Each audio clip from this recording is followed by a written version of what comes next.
Hello.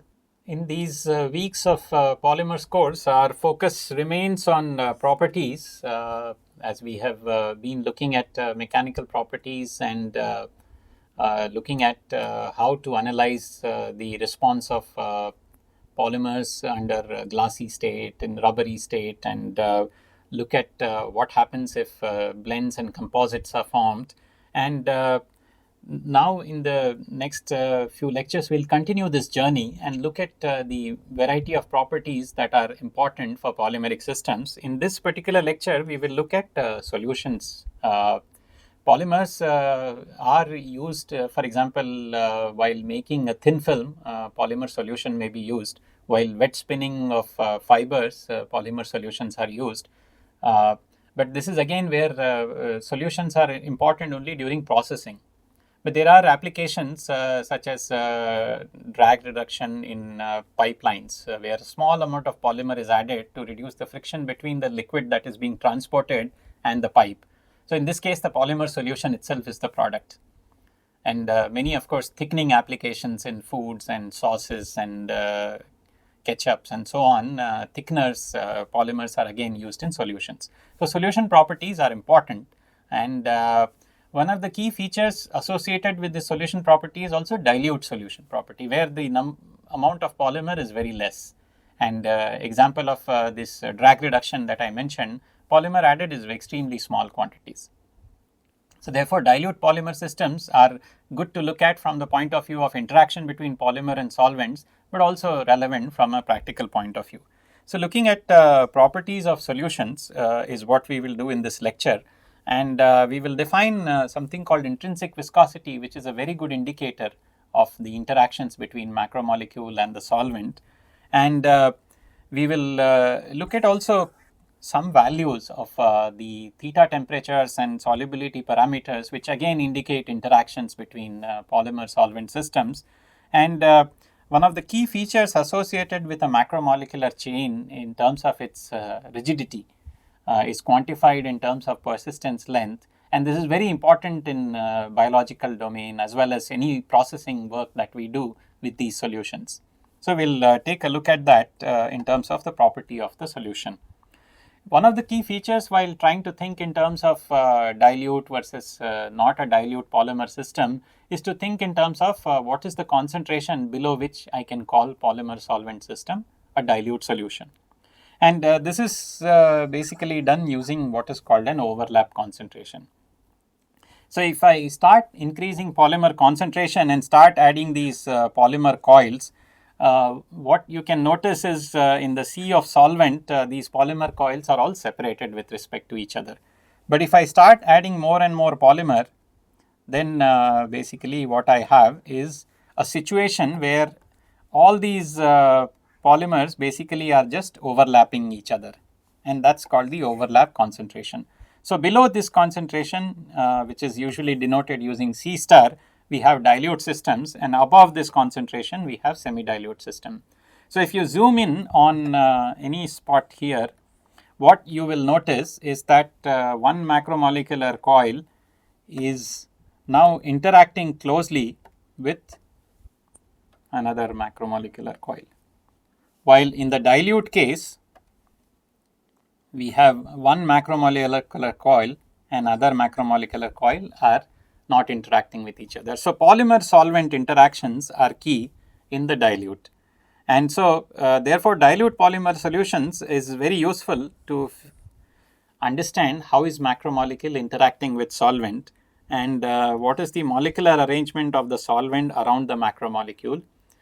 We saw in the lecture related to miscibility that if solvent is solvating around the macromolecule, then we have an expanded chain. So therefore, molecular arrangement of solvent around macromolecule is a key determinant of the shape and size. And size shape, how does it get affected will determine the other properties such as viscosity or any other performance that we are related. For example, in case of biological domain, we have seen diffusion of protein molecules. So all of those get determined based on size and shape of macromolecules. So intrinsic viscosity is one of the key parameters which determines the interactions between the polymer and the solvent. And this is done with measurement of viscosity of dilute solutions. So what we do is we make solutions of different concentrations and measure viscosity. We could then calculate what is called the relative viscosity. What is the viscosity of the solution with respect to viscosity of the solvent? So eta S is the solvent viscosity.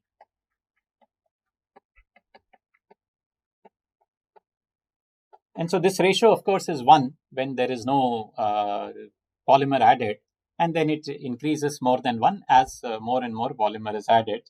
And then, therefore, we can talk of a reduced viscosity, which is increase in viscosity over and above what is there in the solvent. So therefore, eta minus eta S by eta S is the reduced viscosity. And then we divide this with the concentration that is being added and plot this as a function of concentration. And our objective is to ask the question in a following way, that what happens to the viscosity of a polymer solution when exceedingly small amount of polymer is added.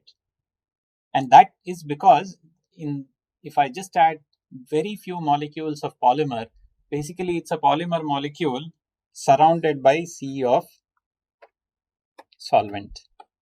So then these interactions will determine what is the size and shape of this macromolecule and therefore the viscosity.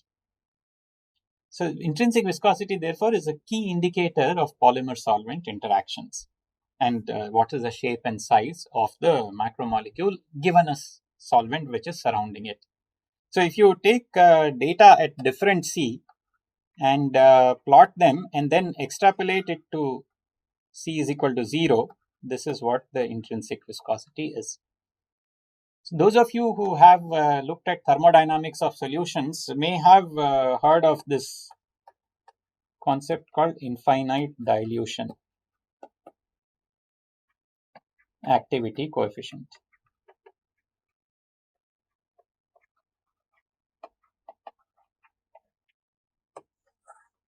Generally, infinite dilution activity coefficient is used as a key determinant of how two molecules A and B interact with each other. This is also intrinsic viscosity is modification to the viscosity of a solution at infinite dilution. So it's just determining based on the interactions between polymer and solvent. Viscosity, therefore, if we measure like this, in this case, for example, the question that is being asked is PMMA solutions in toluene, and the reduced viscosity, as we mentioned, is plotted against the concentration, and the intercept is given by this. So basically, intrinsic viscosity is given. And we have seen this, that intrinsic viscosity depends on the molar mass of the polymer system. So this can be used to determine the molar mass also. And so if parameters which signify the interactions between the polymer and the solvent system, and this is unique to each and every polymer solvent system, if we know these, then we can find the molar mass. So you can use the Markov-Wenck relation and plug in numbers to get the answer. But one of the questions that I want to pose here is, can we justify what is the value of such slopes? So is this totally empirical that I do these measurements of intrinsic viscosity and then find viscosity as a function of different molar masses and then get Markov-Wenck parameters?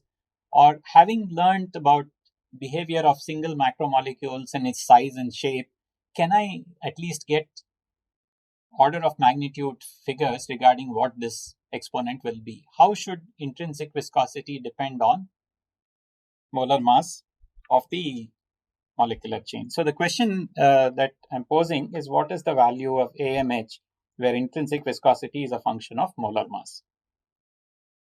So as C tends to 0, because intrinsic viscosity is defined only when concentration goes to 0. So in this case, basically what we have is a single macromolecule, because concentration is so low that it's only one macromolecule which is surrounded by solvent. So basically, what's the concentration of in this case? So concentration in this case, we know that the size of this macromolecule can be approximately related to what we call this spherical shape, and the radius of this sphere is, if you think about how we define size and shape, we define end-to-end distance and radius of gyration. So this is basically a sphere of radius of gyration, Rg. So this determines the basic volume of this macromolecular system. So in this volume, we have mass, which is given by the molar mass of macromolecule, because there is only one macromolecule in the system. This is only dilute, C going to 0. So therefore, concentration of polymer is just molar mass divided by Rg cube, because Rg cube is the volume, m is the mass contained in this volume. And so intrinsic viscosity is inverse of concentration.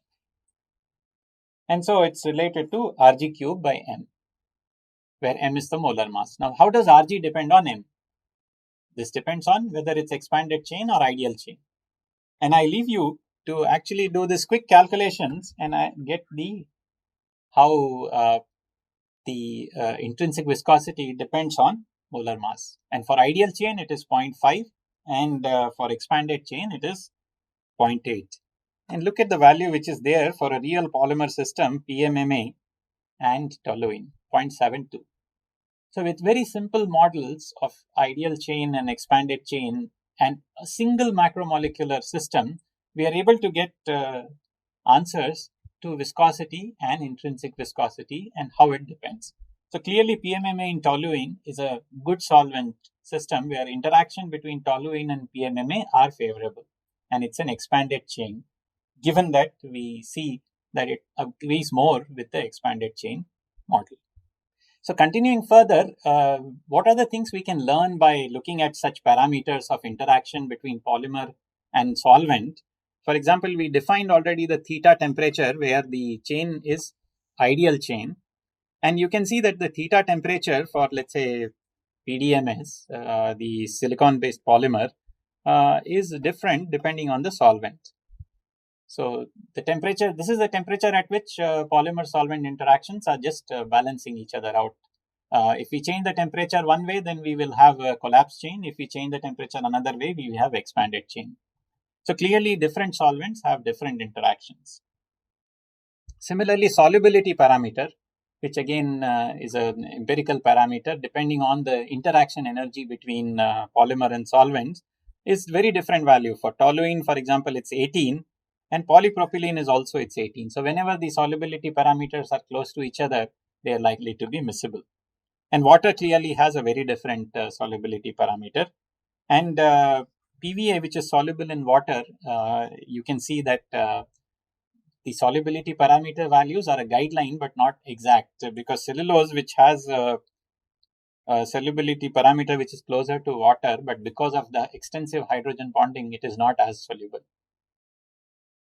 And so cellulose ends up being not soluble in water as well as in many organic solvents. So it's a challenging material in terms of reprocessing. And in fact, that's the strength by which it gives mechanical rigidity to all the plant world. So generally, these macromolecular solvent interactions are very important determinant of the molecular size that a polymer molecule occupies. And this is the basis for measuring the molecular weight using either light scattering or GPC. So gel permeation chromatography is also called size exclusion chromatography. So what we do is we exclude the size of different polymer molecules based on what their size is. So we have a gel through which the pores of the gel, the macromolecules continue to go. And if they are small molecules, they get trapped in pores and they come out last. While if it's a big molecule, it doesn't get trapped and therefore it can come out faster. So that's a way of measuring molar masses of different bulk polymer sample. And light scattering, of course, also is where there is a macromolecule and a solvent system. And the size of this macromolecule is basically determines, because the refractive index in this here will be different. compared to outside. So this is the solvent refractive index, and this is the polymer solvent system refractive index. So because of this, there will be scattering. So scattering and diffraction events will happen, and therefore by doing light scattering, we can measure the size of the macromolecule in solution. We will close this lecture by looking at this important property of polymer, which is in terms of rigidity of the macromolecule. And this is relevant not only in the form of solution, where biomacromolecules, this persistence length is a very important indicator of the overall mechanical role that a macromolecule plays in the cell environment. But it's also important from a processing point of view for engineering and other polymers. So we talk about the correlation between one part of the chain with another part. So, for example, the way we have drawn here the polymer chain, what we are asking is, if I know the orientation at one point, what happens to orientation at some other point? So 1 and 2 are 2 points on the polymer chain, and we are interested in knowing what is the relation between these two orientations. So if I have a rod-like molecule which prevents any flipping back and forth of a macromolecule, then I'll have basically a chain like this. And then if I choose 2 points on it, if this is the orientation, it will be orientation, same orientation. Because let's say this macromolecule can orient overall, but again the point 1 and 2 will be in the same orientation. So in this case, point 1 and 2 are correlated perfectly. The orientation of point 1 and orientation at point 2 are correlated with respect to each other. On the other hand, if we have a flexible chain like this, and the way I have drawn here, see, the orientation at point 1 and 2 are completely random with respect to each other, which means that the orientation is not correlated. So generally, the points which are closer to each other will always have correlation which is stronger, because in the end we have seen that this is based on the covalent bonds. So the orientation between this and this, the two subsequent bonds, will always be perfectly correlated. For example, this angle is 109 in case of butane, and close to 109 in case of polyethylene and many other olefinic polymers. So therefore, orientation correlation, the answer to the question that if I know orientation at one point, and if I start traveling along the chain and start asking what is the orientation at that point, these two orientations, how are they correlated with each other? So if these 2 points are close to each other, then correlation will be good. If we travel away, then correlation will fall, and there will come a time when correlation will go to 0. And so this is a signature of a flexible chain, and polyethylene and many other polymers are flexible. The fact that correlation dies away. We can have another extreme where correlation never dies, and that is the example of a perfectly rigid macromolecule. Because once I know correlation at one point, no matter how far down do I go, I know the correlation of other points also. And so, of course, polymers in between show different types of persistence length, persistence of the correlation. So in this case, persistence length is infinite. If we have a polymer where there is no correlation at all, then persistence length is smaller.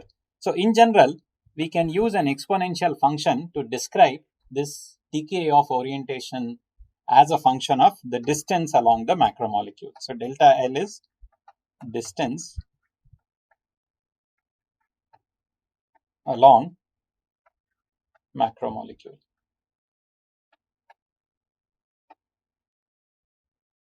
And so as we travel from one point to the other along the macromolecule, what happens to correlation? And so LPS, which is part of this exponential, determines how fast or slow this decays as a function of space. And just looking at these correlation numbers in terms of 3 different polymeric systems, for polyethylene, the persistence length is just 0.7 nanometers. And therefore, polyethylene is a very good example of flexible polymer. On the other hand, double-stranded DNA, if you look at, it's 30 to 80 nanometers. And pectin, which is another biopolymer which we have seen frequently, it's somewhere in between. So therefore, based on this persistence length, we can classify the polymers as flexible, semi-flexible, or rigid polymers, and how they change their conformations, how can they induce elasticity, how easy it is for them to stretch and bend. So all these will determine their overall mechanical response in a given situation. So with this, we will just look at the overall mathematical expression for this model of chain. We have seen expanded chain and ideal chain, and similarly we have this model of a polymeric system which is called persistence chain, where the end-to-end distance is nothing but summation of tangent vectors throughout the length of the chain. And so end-to-end distance, mean square distance, is nothing but ensemble average of the end-to-end vector R. And if you carry out some algebra, you can show that in the end-to-end distance is given by the persistence length and the contour length. And contour length is basically the overall length of the macromolecule. And one of the questions you can think of is what happens to this R0, the end-to-end distance, when LPS is small or LPS is very large. If LPS is very large, you remember that it's a rigid chain. So therefore, if LPS is very large, the polymer molecule will be like this. Then the end-to-end distance, which is R0, will be same as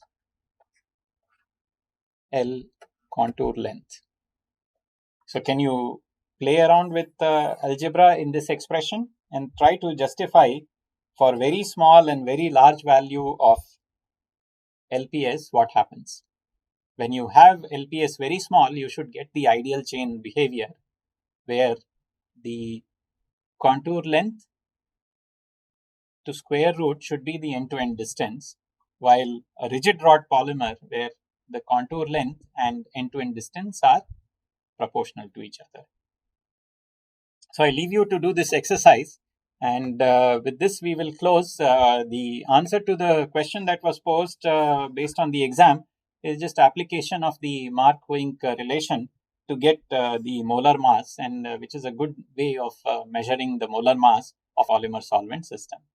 So with this, we close the discussion of polymer solutions, and we will continue our journey related to properties of different kinds of polymeric systems in the remaining part of the week. Thank you.